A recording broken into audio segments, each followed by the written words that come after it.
राधे राधे, श्री शिवाय नमस्तभ्यम।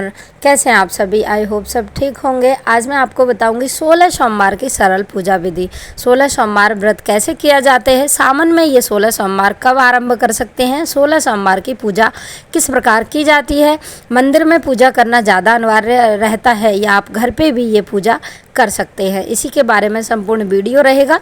कब शुरू करें, कितने व्रत करें, क्या खाएं क्या ना खाएं, इस दिन कौन सा कार्य करने चाहिए और कौन से कार्य नहीं करने चाहिए, संपूर्ण 16 सोमवार की व्रत विधि आपको इस चैनल पर देखने को मिलेगी। संपूर्ण पूजा पाठ से रिलेटेड वीडियो देखने के लिए मेरे चैनल को सब्सक्राइब करें, फॉलो करें, लाइक करें, कमेंट करना अवश्य कि आपको वीडियो कैसी लगी।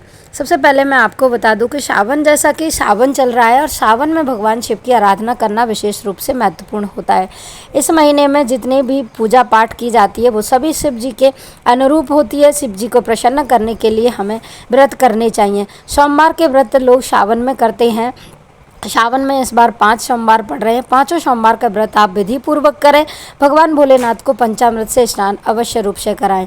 आइए जानते हैं कि अब हम 16 सोमवार का व्रत किसी भी महीने की शुक्ल पक्ष से आरंभ कर सकते हैं, यानी कि कृष्ण पक्ष से नहीं करना चाहिए, शुक्ल पक्ष से आप आरंभ कर सकते हैं।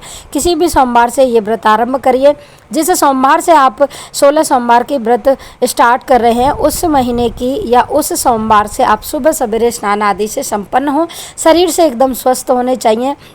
स्वलज्जा या फिर स्त्री पीरियड में ये व्रत आरंभ ना करें या पीरियड आने वाला हो तब भी ये व्रत आरंभ ना करें। सबसे पहले आप भगवान मंदिर में आप जाइए। भगवान शिव के मंदिर में अगर आप 16 सोमवार की पूजा करते हैं तो अत्यधिक शुभ माना जाता है, बजाय घर पे पूजा करने के। घर पे पूजा करने में आप तस्वीर की या फिर आप किसी भी छोटे से शिवलिंग की पूजा करते हैं, लेकिन 16 सोमवार के व्रत में हमेशा मंदिर में ही पूजा करनी चाहिए। पास में कोई भी मंदिर हो उसमें आप ये पूजा आरंभ कर सकते हैं। सबसे पहले आप भगवान शिव के ऊपर सादा जल, जिसमें गंगा जल आपने डाला हो, वो आप समर्पित करें। उसके बाद आप भगवान भोलेनाथ पे पंचामृत से स्नान कराएं।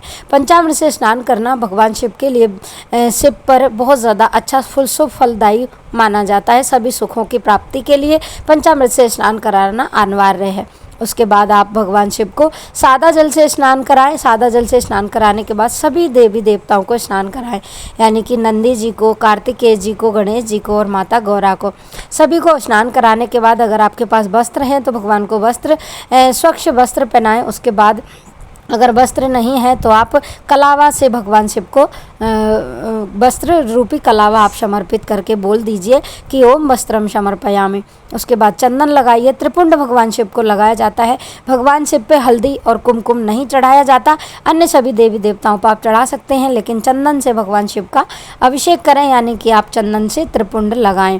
त्रिपुंड लगाने के बाद भगवान शिव को 5 बेलपत्र अवश्य रूप से समर्पित करनी चाहिए। बेलपत्र पे आप चंदन से टिकी लगा के या श्री लिख के या राम लिख के आप भगवान शिव को समर्पित करें।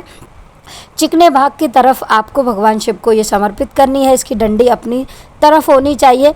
उसके बाद आप भगवान शिव को पुष्प या पुष्प की माला समर्पित करें। माला समर्पित करने के बाद काले तिल, जो हम भगवान शिव पर अवश्य रूप से समर्पित करते हैं, काले तिल समर्पित करें। अक्षत आप समर्पित करें। अक्षत यानी चावल आप समर्पित करें। चावल समर्पित करने के बाद जो भी ऋतुफल आप लेके गए, ऋतुफल आप भगवान को समर्पित करें। ऋतुफल समर्पित करने के बाद आटे से बना हुआ कोई भी एक प्रसाद आपको बनाना है। वही एक प्रसाद आपको सभी 16 सोमवार में बनाना अनिवार्य है। जैसे कि स्टार्टिंग अगर आप कर रहे हैं, सबसे पहले व्रत आपने नहीं किए हैं, इस बार नया व्रत कर रहे हैं, तो आपको चूरमे का भोग लगाना चाहिए, यानी कि आटे की रोटी से बना हुआ चूरमा अत्यधिक शुभ माना जाता है। आटे के हलवे से भी आप आरंभ कर सकते हैं कि आटे का हलवा आप बना सकते हैं, आटे की पंजीरी बना सकते हैं, आटे की पूड़ियाँ बना सकते हैं, या फिर आप आटे का कोई भी चीज़, आटे से बनी हुई चीज़ें भगवान शिव को समर्पित की जाती हैं। तो आप जो भी चीज़ बना रहे हों, पहले व्रत एक ही चीज़ से की जाता है। जिस दिन आप पहला व्रत रखेंगे, जिस चीज़ का भोग आप पहले सोमवार को लगाओगे, 16 सोमवार तक वो ही भोग आपको समर्पित करना है, या तो चूरमे का या हलवा का या खीर का या फिर पंजीरी का, या फिर आप आटे से बनी किसी भी मिठाई का भोग लगा रहे हैं तो उसी से आपको पूरे 16 सोमवार तक व्रत में भोग लगाना है। भोग लगाने का नियम होता है कि हम हर भोग का 3 हिस्सा करते हैं। 16 सोमवार वाले दिन आपको भगवान को 3 भागों में बांट के भोग लगाना है। सबसे पहला भोग आपको गाय माता का या फिर गाय का निकालना है। उसके बाद दूसरा भोग भगवान शिव का और तीसरा भोग जो आप भगवान शिव को समर्पित करके साथ में घर ले आइए और ले जाके आप उसको भोग प्रसाद के रूप में उसको ग्रहण करिए। उस दिन क्या खाना चाहिए, क्या नहीं खाना चाहिए, उस दिन नमक का वर्जित माना जाता है, नमक का सेवन नहीं किया जाता। आप नमक छोड़ के भगवान भोले के 16 सोमवार व्रत करिए। पूरे व्रत में जो भी आपने भगवान को प्रसाद चढ़ाया उसी को खा के, पानी पी के, एक समय भोजन करके आप पूरे दिन व्रत कर सकते हैं। नमक नहीं खाना है, मिर्च नहीं खाना है। जिस चीज़ का भोग आप लगा रहे हैं वही चीज़ आपको ग्रहण करनी है। उसके साथ छाछ, दूध या फिर आप चाय ले सकते हैं। दिन में एक बार फलाहार भी आप ले सकते हैं पूजन करने के बाद।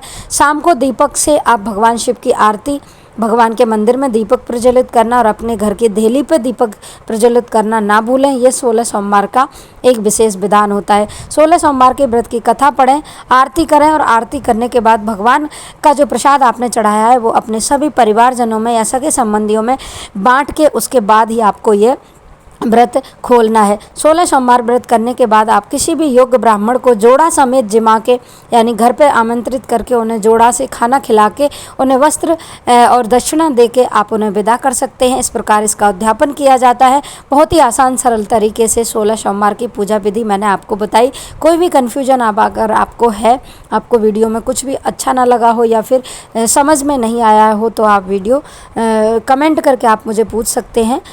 Thank you for watching. Radhe Radhe.